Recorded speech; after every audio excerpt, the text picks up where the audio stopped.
record this. Welcome everyone from near and far, LA, Greece, Istanbul, all over the United States, and listening to our fantastic guest, Chaim Magnum, who owns and is an agent at Lemon Lime Agency.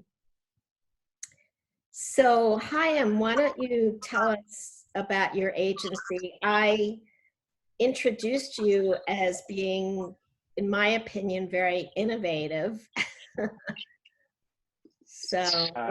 Sure. Well, a little history. I've known Terry since I started being an agent. I opened up my first agency about 25 years ago.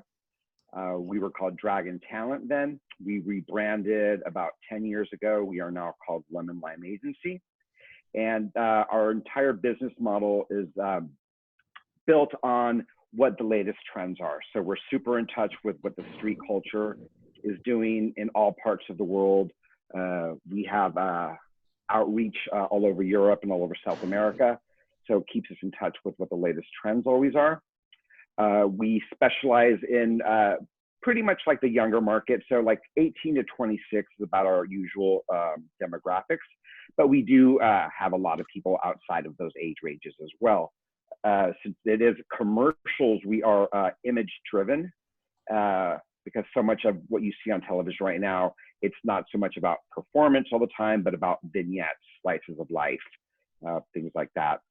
So currently, my roster, we're at about 200, which is the number that I feel most comfortable with, because there's 3 agents, and we all handle all the clients, and we like to make sure everybody's working at all times. So if we go over that number, people get a little bit lost in the shuffle. Not to say that being with a large agency is not a good thing. They probably have a lot more agents than we do, but we like to keep things small. And currently, we are, things have slowed down for everybody, but there is a silver lining to all of this, which I will get to as the talk continues. So when Chaim first started out, 25, 26 years ago, and a lot of the breakdowns I used to get were real people and people with tattoos and in gangs and and then that was unheard of really for people with tattoos to be on someone's commercial roster, because it was much more what they used to call P&G, Procter & Gamble, mainstream. Oh, no tattoos. Oh, a woman could not be taller than the husband or the boyfriend. Certainly, different ethnicities weren't mixed and matched. So knowing that Chaim was cutting edge, I would call him and I'd say, okay, who do you have with tattoos? Because I would actually somehow get in touch with like the leader of a gang member, and he would call out his people. And I remember he would have me meet him in a park and have they were guys, there were some women too, stand around in a semicircle and his arms were crossed, and he'd look at everyone and everyone listened to him, and he'd say, to me, he'd say, okay, which ones do you want? Which ones are you interested in? And that got a little time consuming. And so Chaim was called, and he always came through. He had the unusual people. The funniest part about that, Terry, is so we started off the agency in the mid-90s, and it was when Generation X, really was starting to take hold. And that was the tattooed people, the pierced, the colored hair. So Terry would call me and she would say something like, hey, we're looking for a motorcycle gang. Do you have any? And I'd be like, yeah, of course. And I didn't. So then me and my business partner, we would do the same thing Terry would do, figure out how to find these people. We'd find a motorcycle gang or people with extreme facial piercings, And I'd Polaroid those people, and I'd send the Polaroids over to Terry, and then she would either call or fax me the list of names, and we'd send people to the audition. So what started off as just a small little agency with a niche, kept growing and growing. So as Terry's needs changed, because her directors were always very current with the trends, so pretty quickly things always change. So after Terry didn't need gangs or pierced and tattooed people, and when she needed like more like geek chic types, she would call me, and then we'd scramble to try to get those people. So we're ever changing, as are Terry's directors and Terry's breakdowns and Terry's jobs. Yeah, so ever changing. So here we are in the middle of a big change now. What are you seeing on the breakdowns now? I know that because I see new commercials out all the time, very quickly, and they're actually extremely creative. Very much so. So it didn't take advertisers very long. It actually only took them 10 days to figure out what they needed to do to continue advertising, because their main goal and focus is they continually have to be selling us something. And especially at these times right now, whereas before it would be a new product, a new phone, a new soda, a new style of jeans. You know, we're not wearing boot cut, we're wearing skinny jeans now. They're always selling you something. So really quickly, they realized that there was a need for advertising that showed the current state of the industry right now. And what first started happening is it was the fast food companies that were making the new commercials and restaurants. So what they would do is they'd reach out to agents like myself or any other agency in town, and they would ask to reinstate a commercial. So if an actor had done a commercial, let's say 3 years ago, and the contract had expired, they would contact agencies and ask if that actor would be available for that commercial to be reinstated or to be brought back onto being aired on television or the internet. Then they take that spot, they add a new voiceover to it that would say something to the extent of, during these crucial, critical times, strange days, we are open for takeout and delivery. Then they would have actors who had already auditioned and been cast into these roles self-tape themselves at home with an iPhone, eating the burger, taking a bite, and smiling. So the bite and smile. They would edit that into the commercials. So that was the first wave we saw, was the fast food industry picking up on it. Now we're starting, then immediately after that were the tech companies such as AT&T. And now we're seeing a lot of the car companies advertising as well. And I actually have on my Instagram today, it'll probably be up for the next couple of hours, I posted about 5 of the newer commercials that have come out in the last week. And I'm not a TV watcher, but I've been doing a lot of research, and there are at least 30 to 50 brand new commercials, and 90% of them are incredibly poetic, beautiful, heartwarming, and touching. So well done. So I definitely say you guys should take a look. Check out my page, and you can see some of those videos. I'll type it out here for everybody. Yeah, you should all follow Chaim on his Instagram, because you will find out a lot of information. So yeah, that's kind of where we're at right now with the commercials that are airing. And if you want, I can talk about the way the breakdowns are working and the auditions. Yeah, we would love that. Sure.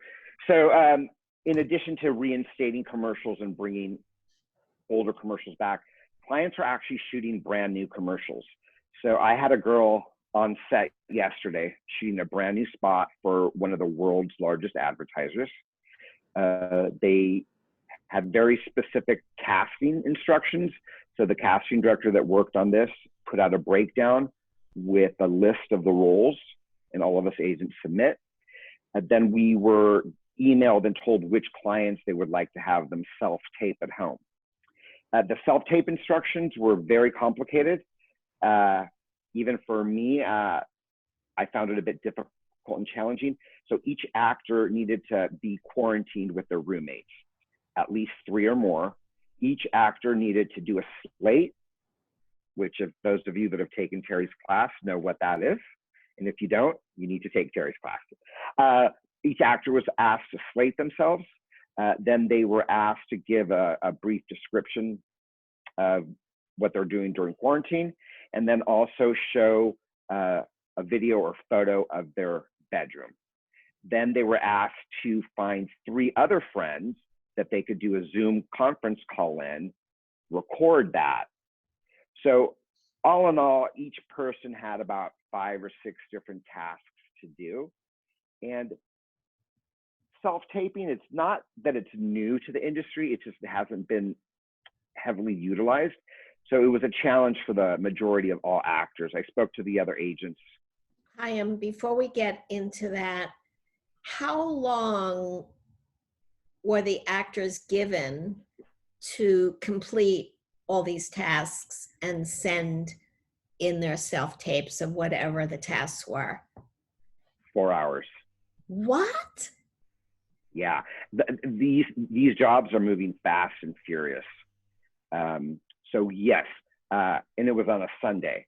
Whoa! So, yes, and I work pretty much every day, but Sundays I try not to. So I was getting ready. I was all dressed to jump on my bike and go out for a little bike ride, and I got the self-tape audition request for this job. So I stayed at home the entire day coaching all the actors over Zoom, over the telephone, explaining to them how the process works. I asked them all to send me those self-tapes so I could watch them. Some were pretty rough and some were spectacular. One was the best self-tape I've ever seen in my entire career, and that's the group that booked the job. Did they do that with their phone? Yeah, so they shot everything on their iPhones. They Zoomed everything in on Zoom. And then the main actress, the one who was leading that group, she edited everything into iMovie, which I think is what really made it easier for them to book her and her group. Everyone else was sending in 18 separate files on WeTransfer that you had to click each one, because everyone had a different direction. Everyone had a slate, everyone had to show the room, everyone had to show pictures. This actress managed to edit everything into like 1 3-minute segment. So all you had to do was click and it ran seamlessly. And I think that's one thing that actors should keep in mind as self-tapes come up. Make it easier for casting to see it and view it, because there's so many moving parts right now and things are happening so quickly that I know for a fact that they are not able to view everything like that. And if it's not up to par, they may not submit it to the clients. Boy, before this happened, things were moving fast. And as long as I've been in the business, you know, people have been asking me, why so fast? Why so fast?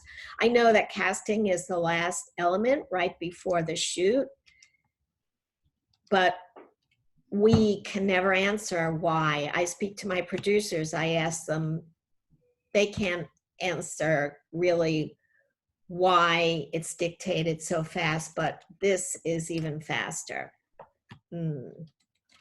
And are you still seeing a combination of union and non-union work, or is it slanting in a certain direction now? Well, I've got good news for everybody. It's slanting in the direction of union work. Yay! Yes, it's fantastic.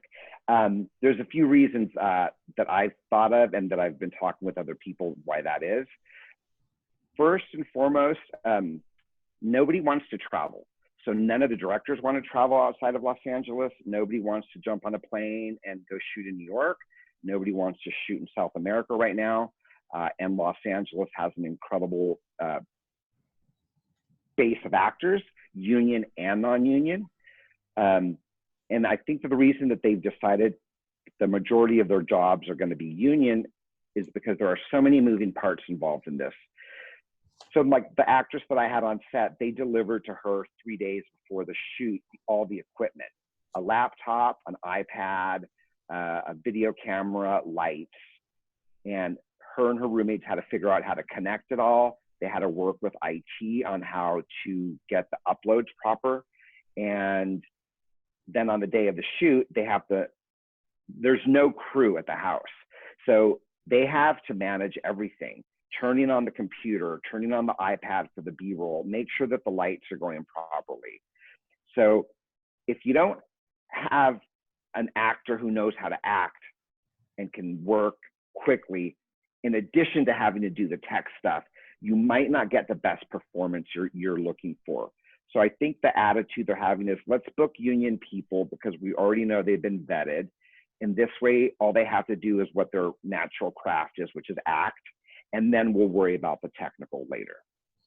I'm sure that there's someone part of production who's coordinating with these actors on the technical aspects as far as connecting the camera, putting it in the right place, the right angle. I'm sure there's a couple of hours even before they start rolling, right? Oh, it was a 3-day prep before the shoot. And whoever in production's in charge of IT went over everything for 3 days and taught the actors how to do that. But that doesn't mean that in the middle of filming, there's not a technical glitch. As you know, we're on Zoom, Terry, and you know something may go wrong and we're all scrambling to try to fix it.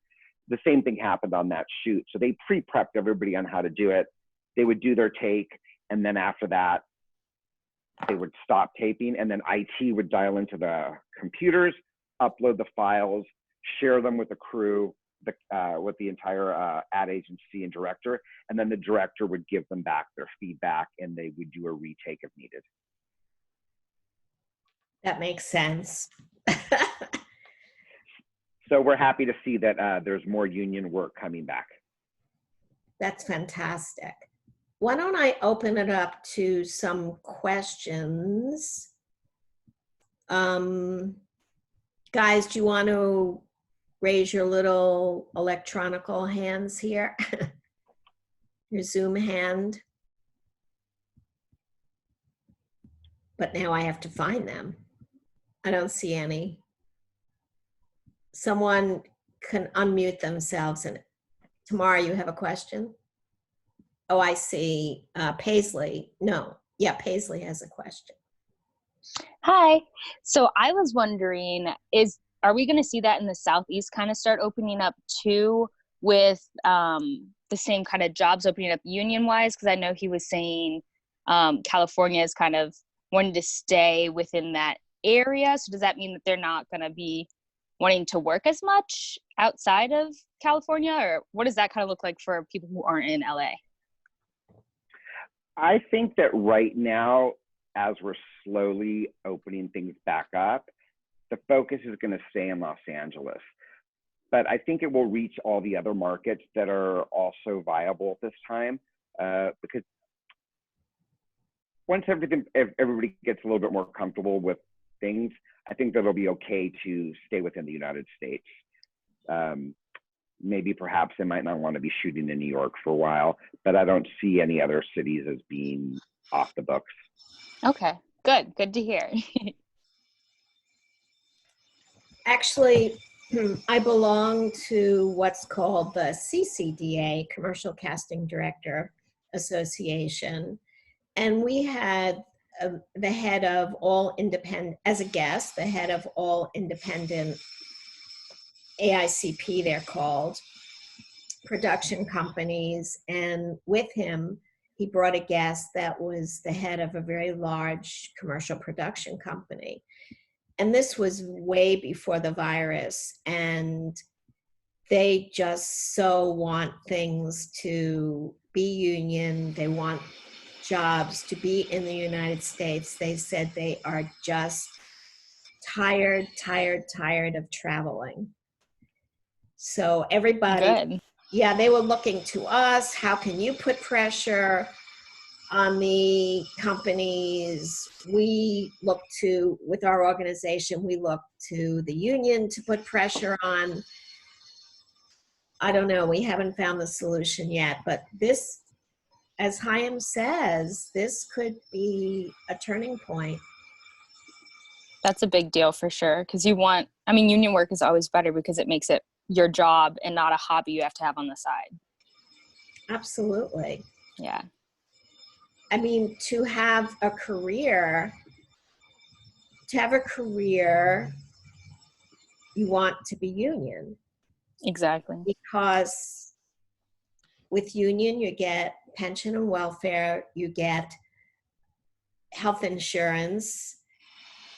I know actors, because I've been in the business so long, who are older, who their health is failing.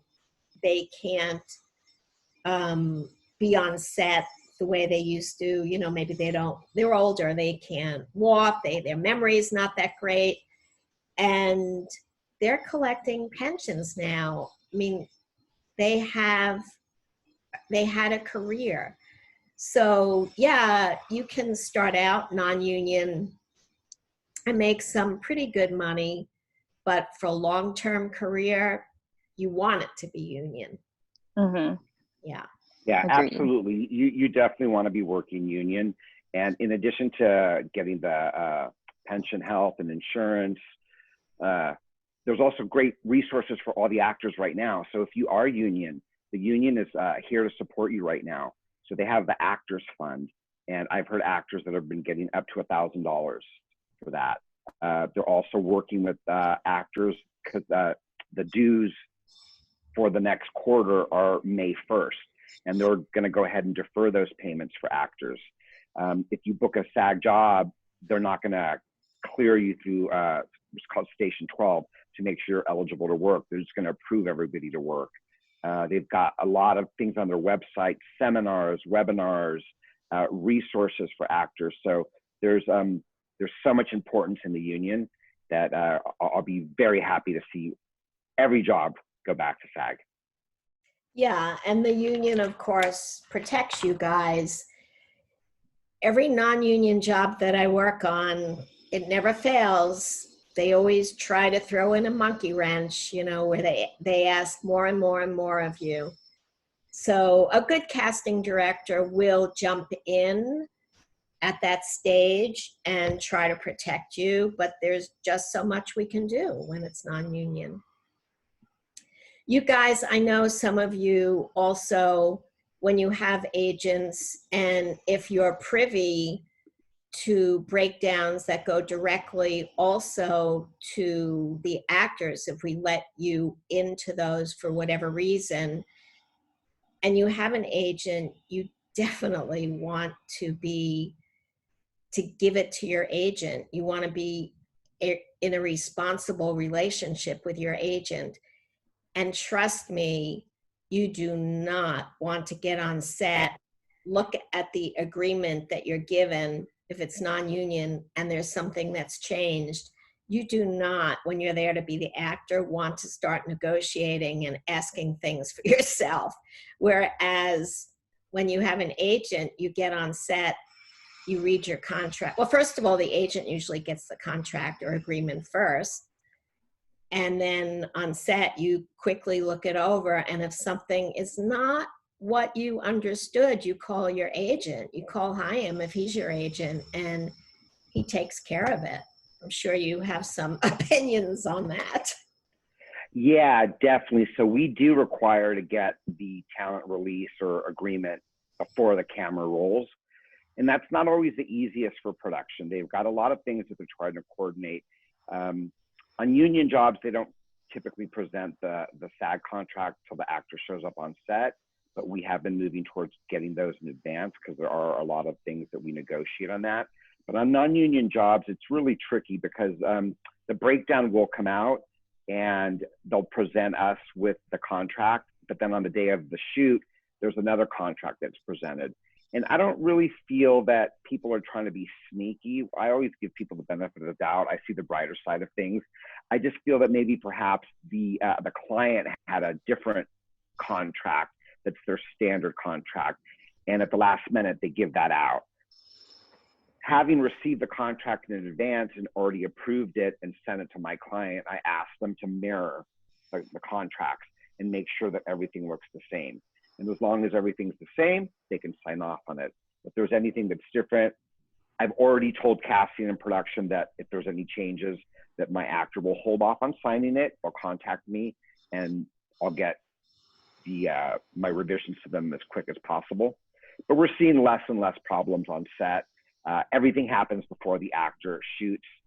So when they present me with a contract, that's where I see all the discrepancies, and that's where I address them. And for those actors that are self-submitting themselves, it's not a bad thing. I think for film and television, it's fantastic because you can get yourself on a good web series or on a student film. Those thesis student projects are fantastic.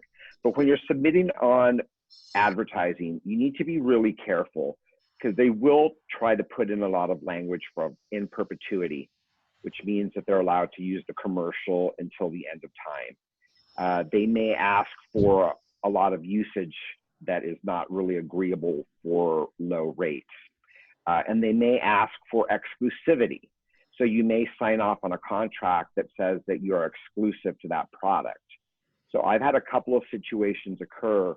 One, I had a girl who's very popular on Instagram, and she gets reached out to a lot by different people to work, and she accepted a job, and she shot the job.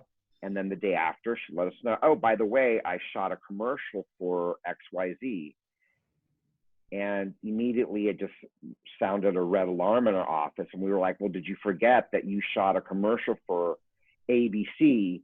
They're one of the largest tech companies in the world, and they're holding you exclusive to every wireless and computer tech device you can imagine. And you just shot a commercial for their competitor. So what did you do? We don't do anything. We wait to hear from somebody with a lawsuit, which is what happens. They come after the actor and they sue the actor for the entire cost of the production, which could be anywhere between $250,000 and $1 million. So hope actors. Yeah, so hopefully we don't ever hear from anybody regarding this actress, and it just magically nobody sees it. So you have to be super careful with that. The other situation I had is a client let me know, over the weekend I shot a commercial for my friend. He's a director. And I was like, oh, cool. Can I take a look at the paperwork? And it was for an app. And he signed off in perpetuity that he would not do any competitors for that app or any of the other 20 products listed. Oh my goodness. Yeah, so he can't do any tech, any internet, any mobile devices. So he's out of about 30 different markets, and he got paid $100. Oh. And he was doing it as a favor for his friend. Wow.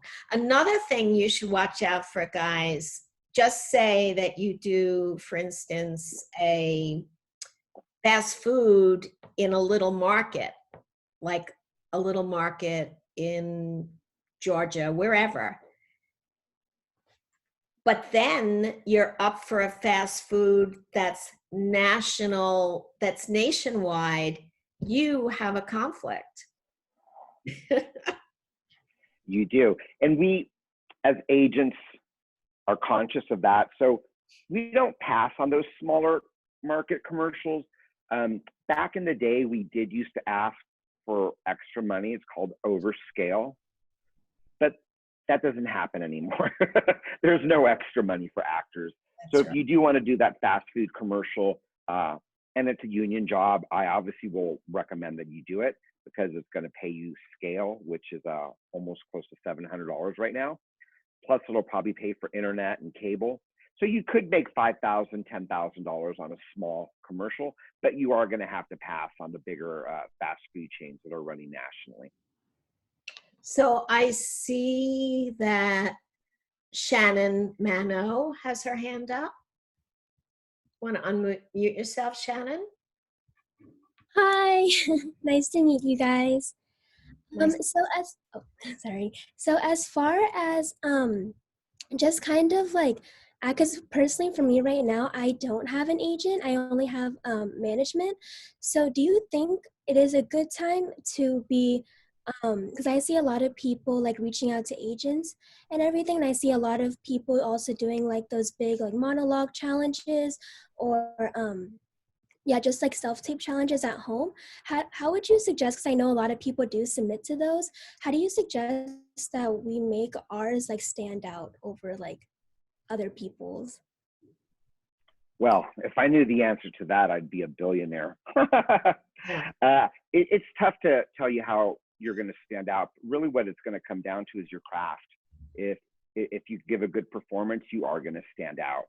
I and totally that was 100% agree. That's where your thinking should be. Yeah, and this is why it's so important to be taking classes and always be well trained, because that is what's going to make your performance stand out. When you're in the audition room, when you were in the audition room, and when we go back into the audition room, it's going to be so important that you can actually nail it and do it in one take. And classes are so important. And I always equate classes to working out. So if you want to stay in shape, you can't just go to the gym one time. You have to continually make it part of your practice. So if you want to be a well-trained actor, you need to remain in classes. And I love Terry's technique. There's other teachers I like as well. I always suggest people to stay with a teacher for as long as they can. And then after that, try a different teacher, because they'll have a different approach. Or try an improv class. But no matter what you're doing, always make sure that you're in class and being trained. Thank you so much. You're welcome. I do have a commercial acting technique class that I actually base on short scene study. And by the end of the first night, you can create a scene with 6 words. And also, most importantly, and this is what makes you stand out, what is your personality? What is the core of your natural personality? And I also get into what empowers you. Mm-hmm. I have one starting on May 5th, and of course it's online. Usually it's 6 weeks. It's going to be 5 weeks. And the last week, an agent does come in and gives more information about self-submit tapes. Okay. And I have, it's called Terry Berland Workshops.com, and it's listed on there. And if I could just note regarding your classes and when you bring in the agents, I've been lucky. I've been lucky enough. Terry's brought me in, and I just did one of her classes, and all the students read for me. And out of that group, Terry, I signed 2 people. I heard. I'm really excited about that, and so are they, and they're very, very fortunate. Thank you. So those showcases are great, and I don't do them as much as our agency director does, but now that we're online, I've been able to do a little bit more, and it's always a fantastic way. You always find somebody in those classes and those workshops that's really fantastic and doesn't have an agent. And then Terry had some people that I really liked, but they already had agents. Exactly. But yeah, so there was a good group there for me. Justin, you have a question. Justin Newman. Hi. So yeah, I actually am piggybacking off of Shannon's question a bit, and I was having some technical difficulties in the beginning, so I'm sorry if this was already touched on. But are agencies seeking new talent right now? And if so, due to like social distancing rules, how has that affected the difficulty of finding a great commercial agent? Sure. So every agency is different right now. So I have friends in boutique agencies such as myself, and I have friends at the larger agencies. And every agency is doing things differently. We're actively taking submissions and taking Zoom meetings. And I think since the quarantine, we've maybe signed 30 or 35 new people. Wow. And what we thought was we were just getting ready in place for once we went back to work. But what happened is we went back to work quicker than we thought. So now we're sending these people out on auditions. So for those of you that are interested, you can submit on my Instagram page. Forgive me if it takes me a minute to get to it. But now that I said that, I'll get 100 DMs. So it takes me a minute to get through there. But the best thing I could suggest is one, target yourself to the right agent. Mm-hmm. And the way you're going to do that is first you need to figure out what your brand is. Who are you as an actor? What type of commercials are you going to really book? Are you going to book the pizza delivery guy, or are you going to book the CEO of a bank? Got it. It could be very different agencies that handle different types. So do a little bit of research. And really right now, what's really exciting is, though we don't have a lot of work, we're still working as agents, but everybody has time to be on Instagram right now. So everybody's going live. Everyone's doing audition challenges. Everyone's doing free webinars.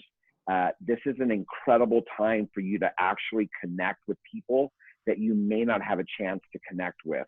I'm seeing huge film and television casting directors that agents can't even get on the phone sometimes, and they're doing Instagram lives, and they're taking questions from actors. Other commercial agents I know are also doing Instagram lives. And some of them aren't taking submissions, but they're just out there answering questions for the actor. So I would just suggest to get on there, figure out all the different agencies and casting directors, follow them all. And the best thing is to build an organic relationship with them. So don't jump right into their DM and send them 100 headshots in your resume. Right. Start slowly, follow them, like 3 photos. The next day, comment on a couple.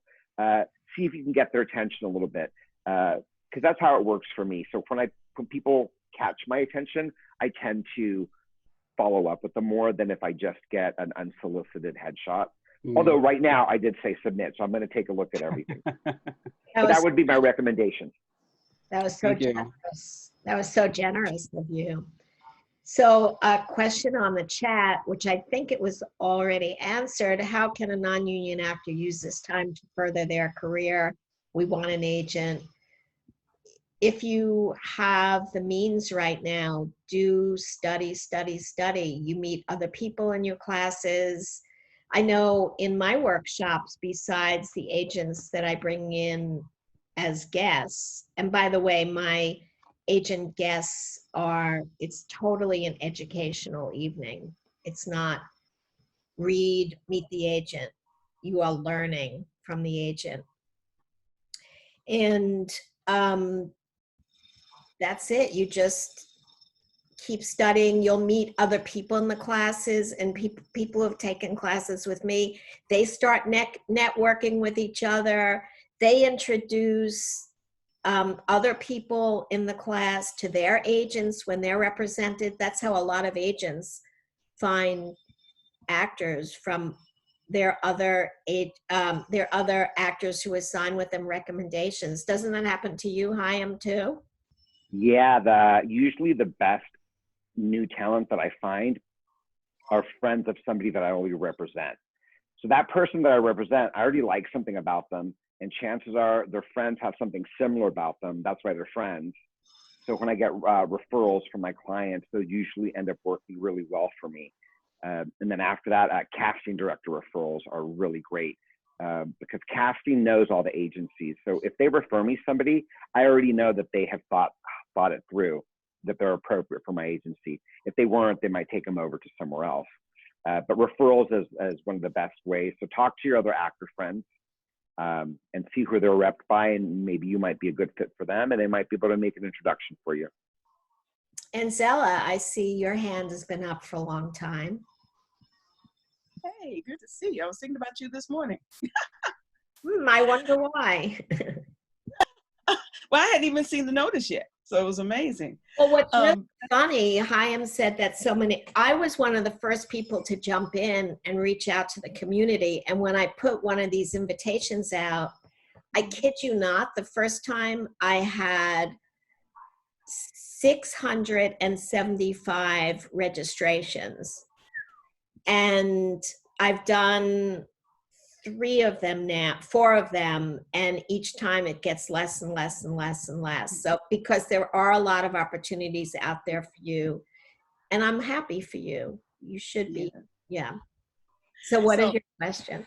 So, and thank you both for your time today. My question, you mentioned earlier about the young ladies who booked the commercial recently, and that they were able to edit it. She was able to edit it, and I get that. Do you think it's advisable for people to, in this time while we're down, to really spend some time learning that? I mean, it seems like we need to know a little bit more to finesse our submissions, I guess is the best way to put it.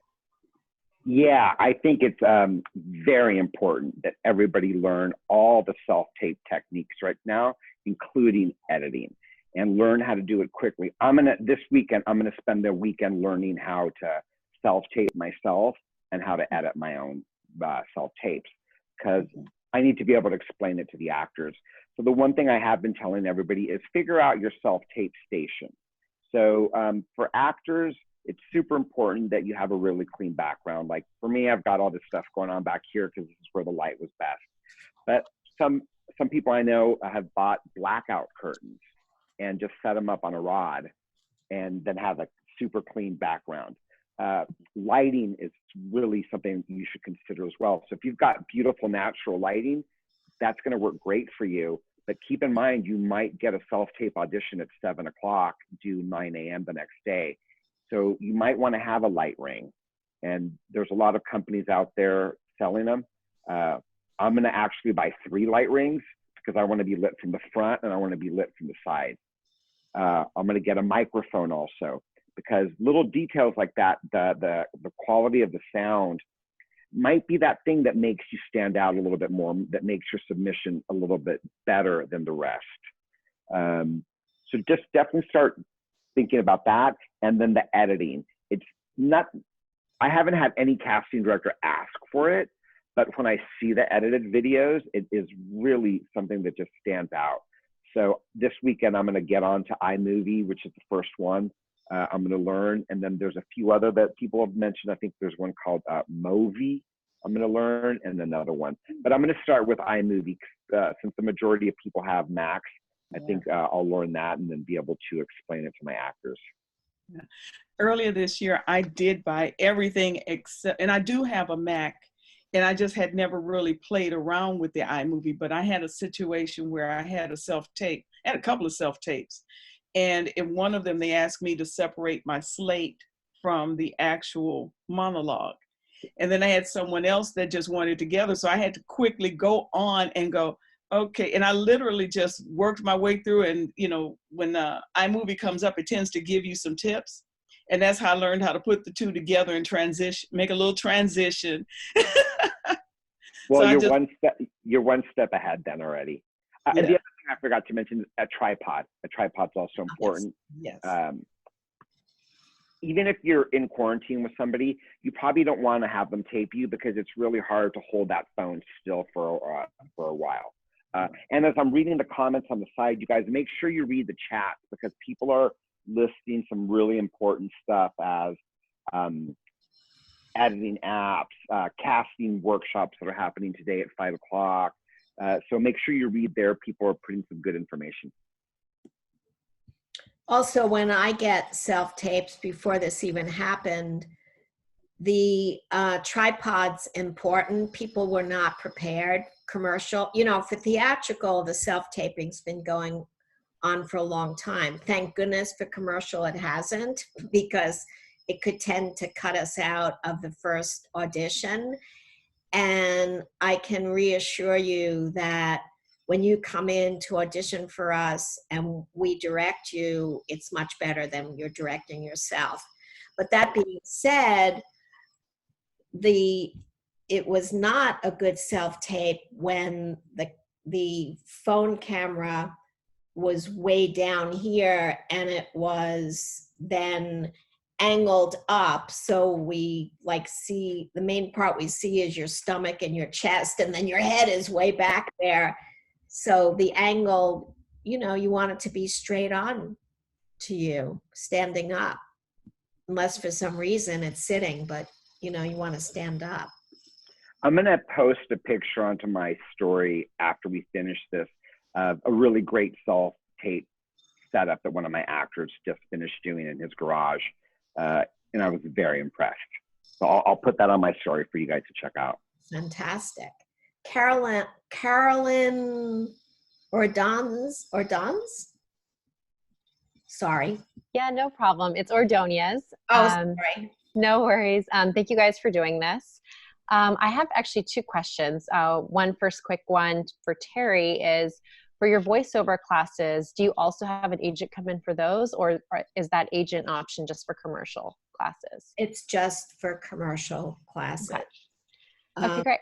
Yeah, my voiceover, there's so many voiceovers going on. In fact, tomorrow, the person I teach voiceover with, Nick Omana, he and I are teaching a full day.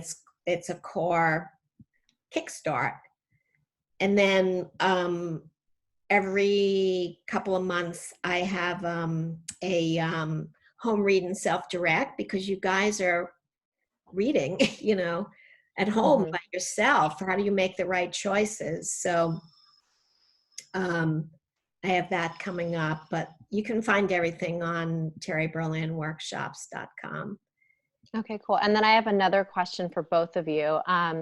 So another casting director I follow posted that there was an article releasing that on-set filming won't start till September. What are your opinions on, based on your conversations with people, is that a realistic timeline? What are your thoughts on September in-person filming again? I'm going to have Chaim answer that, because oh yeah. I can tell you that the conversations that I've had with advertising agencies, producers, directors, and casting directors, everybody's chomping at the bit and ready to go. Directors have 4 treatments ready to shoot. So the second that things are safe again, we're going to be going back. September sounds like a realistic timeline to me, because our industry is going to be very careful as to what they do.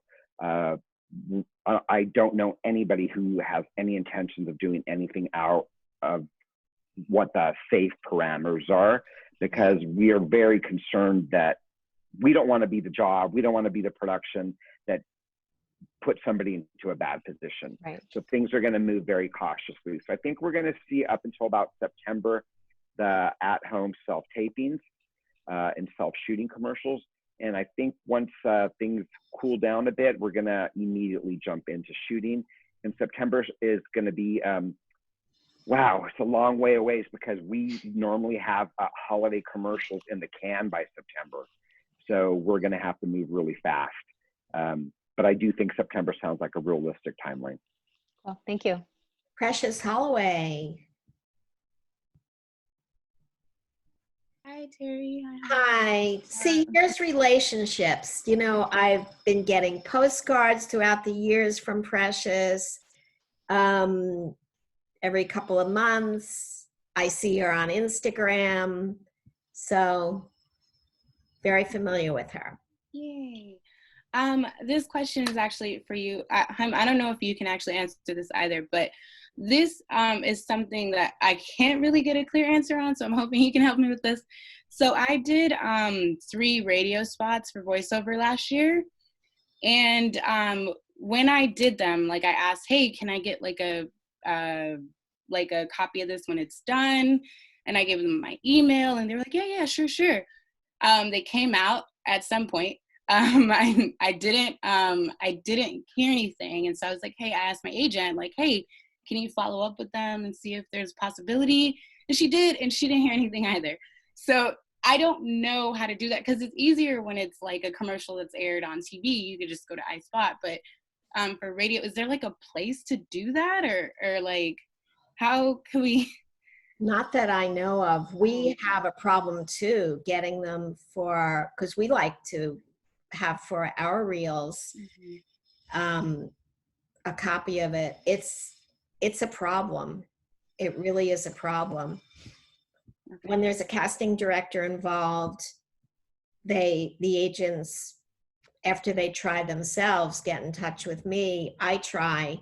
Sometimes I can't. I should be, if there was a casting director involved, the person should answer them. Yeah. Was there a casting person involved? I think so. I don't know. I think so. For those No, they were all at different places. Never mind. Okay. Yes, there was actually. I have like the email of two of the people, like the people that did That's it. the smartest thing I could say. And then whatever happens after that happens. Definitely after you finish your recording, have a little conversation like you did. Hey, you know, I'd love a copy of it. And you should want a copy of it. It's your business. It's Yeah. not asking anything unusual. And don't apologize to ask. It's very good business sense. And get a contact information for whoever can send it to you. And then Would like the recording studio that we did it, would they should have a copy. Get Oh. to the recording studio. They should Okay. definitely have a copy.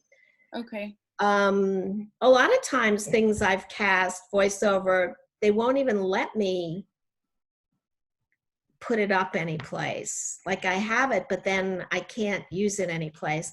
I'm going to ask some voiceover agents and send me an email. You know my email, and I'll see if I come up with any site that might have them. Okay, that's awesome. Yeah. I will do that. Thank you so much. I would maybe add to that. I think it's great that after you finish your voiceover job, you talk to somebody who's there. There might not be anybody from the ad agency or production companies there. Many times they just bring you into the studio, your script is there, you record and you leave. Mm-hmm. So if there isn't anybody to talk to, the one thing I could recommend that's always a good place to start is grab your check stub, call the payroll company and ask them who their contact is at the ad agency, and then reach out to the ad agency because they're going to have the tape. It might not be an easy process, but payroll has a lot of answers to a lot of questions. And I always recommend to all my actors to know how their payments work. I actually bring in groups into my office and explain how residuals work and cycles and contracts. And I always encourage them to reach out to payroll direct. And this would be a case for you for this as well.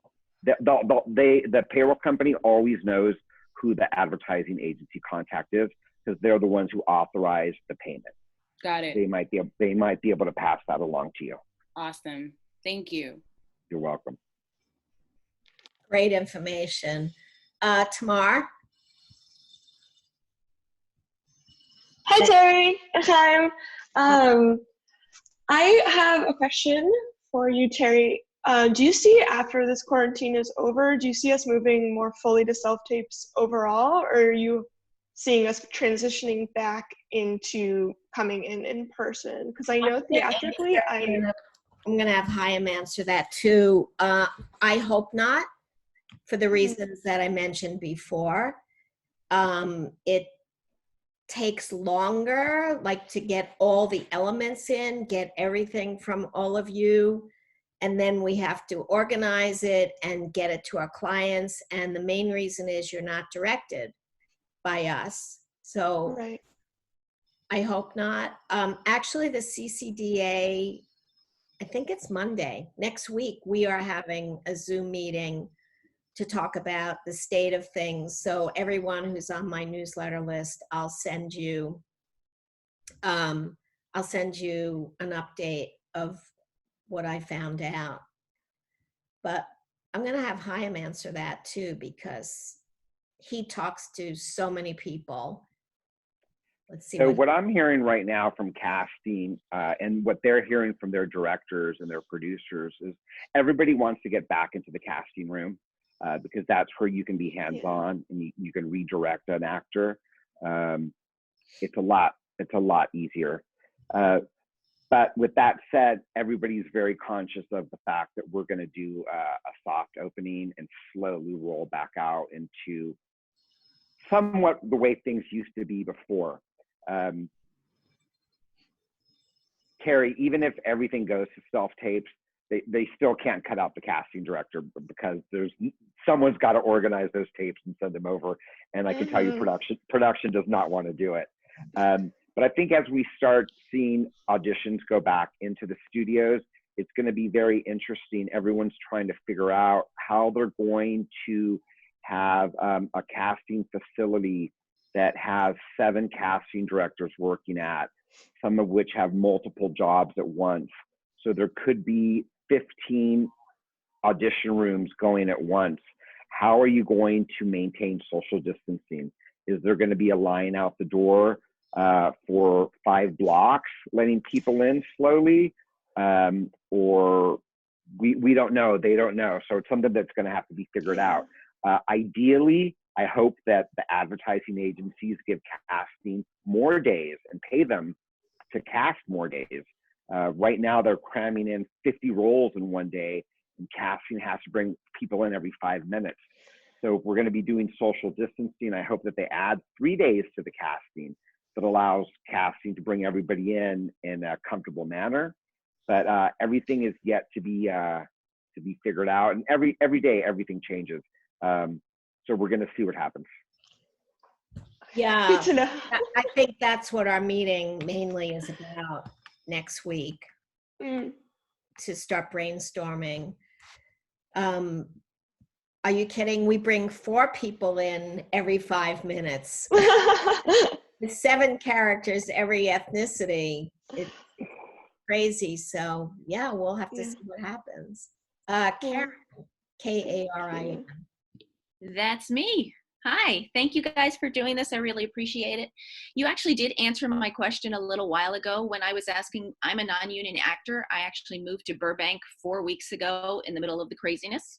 Wow. And yeah, it's a story. But I'm also a business person, so I understand the know, like, trust factor. In order for you to have good referrals or have good business, people need to know, like, and trust you. So I absolutely agree with you. And one of the observations that I've made, since you guys already answered my question, but this is for everyone. One of the observations I've made is in the last 2 weeks, since I had moved here a month ago, I started really getting on Instagram, really following casting directors, following agencies, following who they follow. And now I'm starting to interact with those people as well.